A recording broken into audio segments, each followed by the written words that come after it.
ya. Dan saya langsung menghubungi Kiki dari panitia dan disarankan menghubungi Ibu Lestari Ginting. Singkatnya, sekarang saya menjadi salah satu pembicara dadakan. Intinya begini, ya. Pernyataan Perdana Menteri Belanda Mark Rutte tanggal 14 Juni tahun 2023, ya, mungkin beberapa waktu yang lalu, itu pemberitaannya di Indonesia dari semua media yang saya baca, ya, semua itu salah.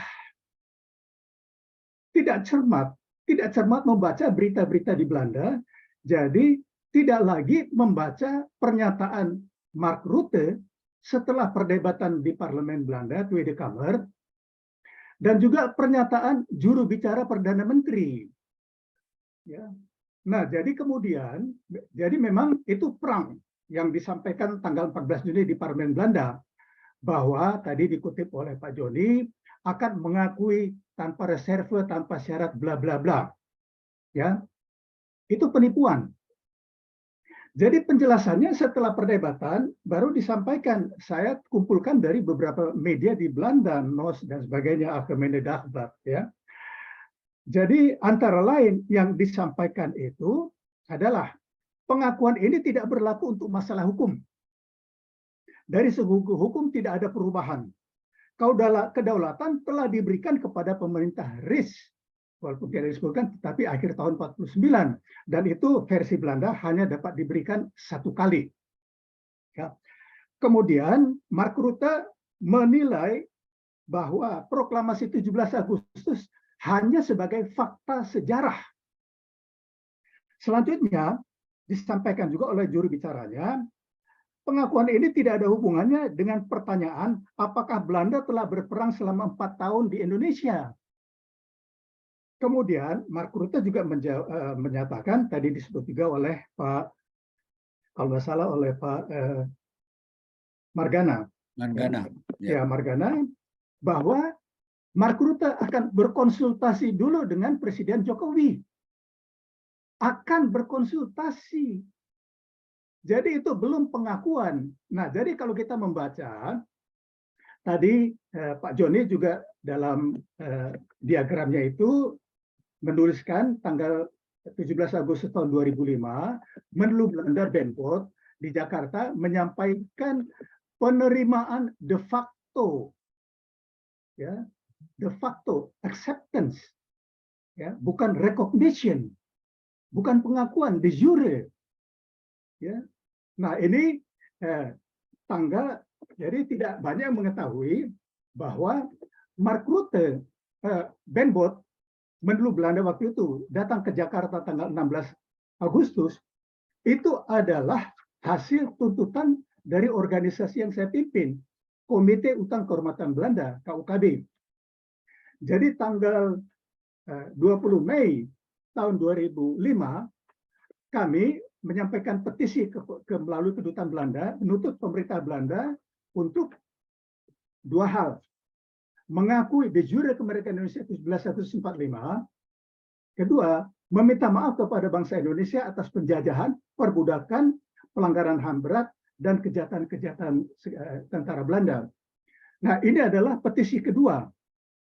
Jadi petisi yang pertama itu saya sampaikan dalam demonstrasi kami tanggal 20 Maret tahun 2002, yaitu pada puncak 400 tahun perayaan hari dibentuknya VOC.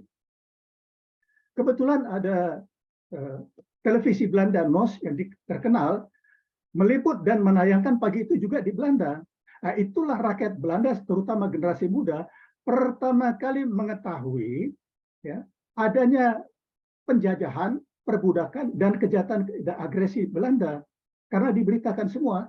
Nah, jadi tuntutan kami yang pertama tahun 2002 itu juga meminta maaf, ya, atas kolonialisme, perbudakan, dan agresi militer, dan kemudian bertanggung jawab atas semua akibatnya. Ya. Jadi atas akibat dari kolonialisme, perbudakan, dan kejahatan-kejahatan perang. Dengan kata lain, yang kami tuntut dari 2002, pemerintah Belanda harus membayar colonialism reparation, slavery compensation, dan war reparation. Itu jadi ini bukan baru, ya, tidak ujuk-ujuk 78 tahun kemudian Perdana Menteri Belanda menyampaikan permintaan maaf dan mengakui dan sebagainya. Nah, jadi intinya begini. Yang disampaikan oleh Perdana Menteri Belanda tanggal 14 Juni itu bukan pengakuan de jure, melainkan penerimaan de facto. Jadi perhatikan formulasi kalimatnya. Begitu juga formulasi Benbow tahun 2005, ya, acceptance. Dan mereka konsisten menyatakan periode 45-49 itu proses dekolonisasi. Nah, jadi kalau ditanya tadi oleh Pak Margana mengenai Rawagede, ya, itu saya yang pertama kali membawa ke Parlemen Belanda tanggal 15 Desember tahun 2005. Jadi ketika Menlu Belanda Benbow datang ke Jakarta, ya, itu dia sama sekali tidak merespon kami. Tetapi saya kirim itu ke semua kedutaan yang ada di Jakarta, kedutaan asing, ya, semua media asing, terutama media-media di Belanda, ya, media-media di Belanda, dan saya diwawancari oleh Radio Nederland bulan Juli tahun 2005. Nah, ini akibatnya dahsyat. Beberapa anggota parlemen Belanda, terutama dari oposisi, ya, antara lain dari partai PVDA, kemudian Christa van Velzen dari Partai Sosialis, menulis surat terbuka kepada Menlu Belanda untuk mengakui 17 Agustus 45. Itu sudah dari 2005. Kemudian setelah itu bergulir, sangat banyak tokoh-tokoh Belanda yang mendukung. Tahun 2009, 25 tokoh Belanda, sejarawan, termasuk Henk Schulte, Northolt, dan sebagainya, yaitu putrinya Van Os yang rumahnya dipakai perundingan Liga Jati, itu juga menandatangani petisi, ya, kemerdekaan Indonesia 17 Agustus 45, pemerintah Belanda akui ini. Ya. Nah, jadi sudah lama desakan-desakan itu dari masyarakat Belanda sendiri. Nah, jadi ketika saya belum menerima jawaban dari pemerintah Belanda, saya sudah mempunyai kontak person di Belanda, namanya Jeffrey Pundaach. Ya, saya minta dia untuk mencoba menghubungi beberapa anggota parlemen Belanda dan berhasil. Tanggal 15 Desember tahun 2005, saya bersama Ketua Dewan Penasihat, Laksamana Pertama Mulyo Wibisono, jabatan beliau terakhir adalah Dan Satgas Intel di Bais, ya, ke Parlemen Belanda dan diterima oleh Bert Koenders dari PVDA dan Angelien Essing. Ya, jadi dua hal yang saya sampaikan intinya. Saya pertanyakan, ya, petisi kami kepada pemerintah Belanda belum dijawab. Ya, dan kedua, mempertanyakan mengapa kasus kejahatan-kejahatan perang yang dilakukan oleh tentara Belanda itu dipeti-eskan. Saya memberi contoh rinci mengenai peristiwa Rawagede yang saya lakukan hampir 1 tahun karena dekat dari Jakarta. Nah, Bert Koenders menjawab, ya, dia sampaikan, oh, tidak seharusnya pemerintah Belanda harus menjawab, nanti akan saya pertanyakan. Dan kemudian mengenai Rawagede, dia berjanji akan membantu Rawagede. Setelah dia tahun 2007 menjadi Menteri Kerjasama Pembangunan, dia mengucurkan dana 850.000 euro untuk pembangunan di Rawagede. Ini yang nggak diberitakan di media di Indonesia. Ya, bahwa itu hasil saya ketika Menlu Belanda Maxim Verhagen bulan Januari tahun 2009 datang ke Jakarta, saya sampaikan, saya titip pesan kepada Menteri Kerjasama Pembangunan, saya tagih janjinya untuk membantu Desa Rawagede. Dan disampaikan, ada suratnya dari Menteri Kerjasama Pembangunan, Bert Koenders, kepada saya. Ya. Nah, kemudian Parlemen Belanda bulan Juli tahun 2006, menyampaikan pertanyaan resmi kepada pemerintah Belanda, mempertanyakan mengapa pemerintah Belanda tidak merespon tuntutan dari KUKB. Nah, kemudian saya mendapat bulan Juli mendapat salinan surat dari Menlu Benbow ke Parlemen Belanda tertanggal 28 Juli 2006. Nah, dia menulis di sini, nanti siapa yang berminat bisa kirim email atau WA, saya kirim bahan-bahan ini lengkap. Ya, disampaikan di sini antara lain, ya, tanggal 20 Mei 2005, perwakilan kelompok veteran Komite Utama Kehormatan Belanda mengajukan petisi kepada Duta Besar dan diteruskan ke pemerintah Belanda. Ya, nah dia menjawab bahwa kunjungannya ke Jakarta tanggal 16 Agustus tahun 2005 dan kemudian tanggal 17 menghadiri perayaan 17 Agustus itu adalah atas tuntutan kami. Jadi tidak datang dari langit. Ini ada bukti-bukti tertulisnya semuanya. Ya. Dan masalah kedua, ini yang mengharapkan kompensasi. Ya, karena kami tuntutkan juga selain permintaan maaf, pengakuan de jure dan juga pampasan peran dan sebagainya. Nah, Ben Bot juga menulis di sini bahwa pemerintah Indonesia tidak menuntut kompensasi. Nah, jadi ini kesulitan. Kemarin atau tadi saya kirim juga kepada Ibu Lestari, ya, kesulitan-kesulitan yang kami hadapi sebenarnya sejak menuntut pemerintah Inggris tahun 99 atas pemboman Surabaya sudah berhasil. Ya, jadi ada oknum-oknum di Kementerian Luar Negeri Indonesia itu yang menghambat, oknum-oknum. Ya, terutama saya sebut saja Menteri Luar Negeri Hasan Wirayuda. Jadi ini coba saya bacakan dia keynote speech-nya dalam acara peringatan di Linggajati tanggal 11 November tahun 2006, Menteri Luar Negeri.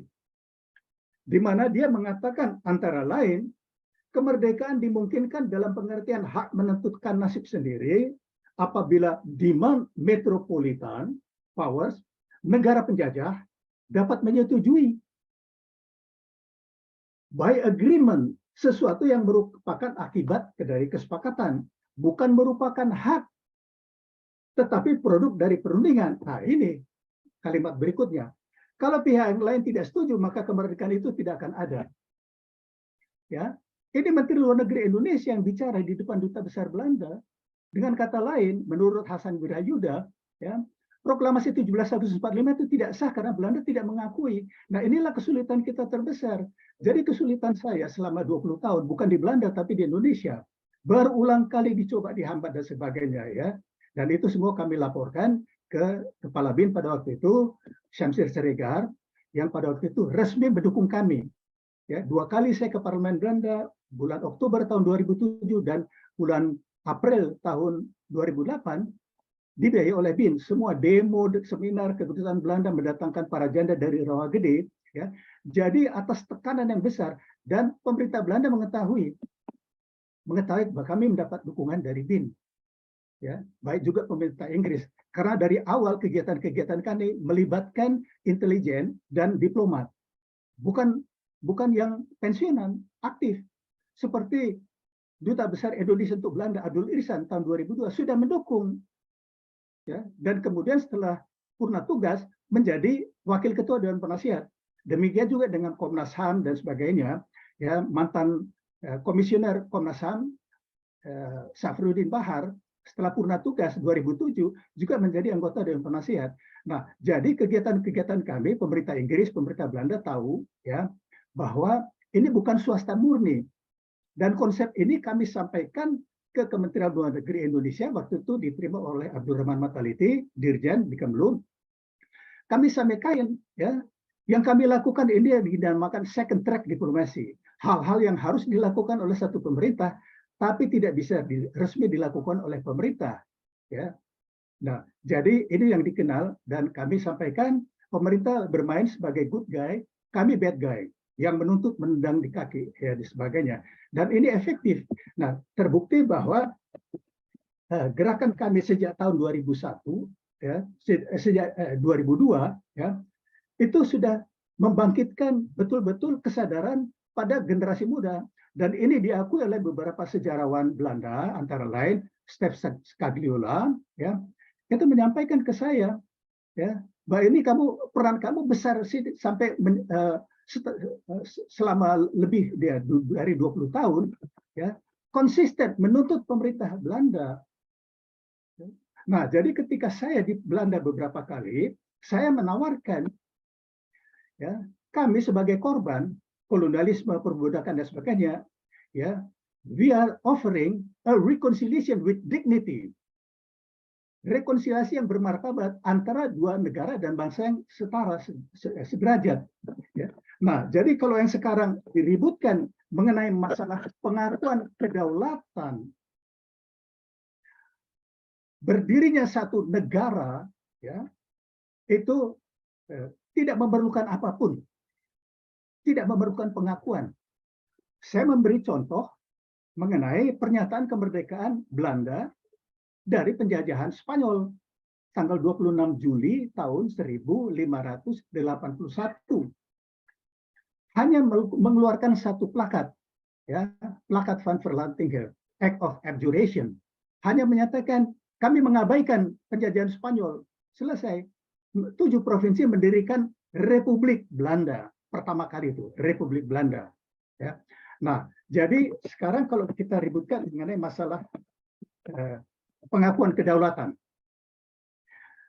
Tanggal 9 Maret tahun 2015, saya memberi ceramah di Fakultas Hukum Universitas Gadjah Mada. Ya, dibuka oleh Wakil Rektor, kemudian sambutan tertulis dari Gubernur Yogyakarta, Sri Sultan yang dibacakan oleh Sekretaris Daerah, dan keynote speaker-nya waktu itu adalah Menko Polhukam Laksamana Tejo Edi Purdiatno.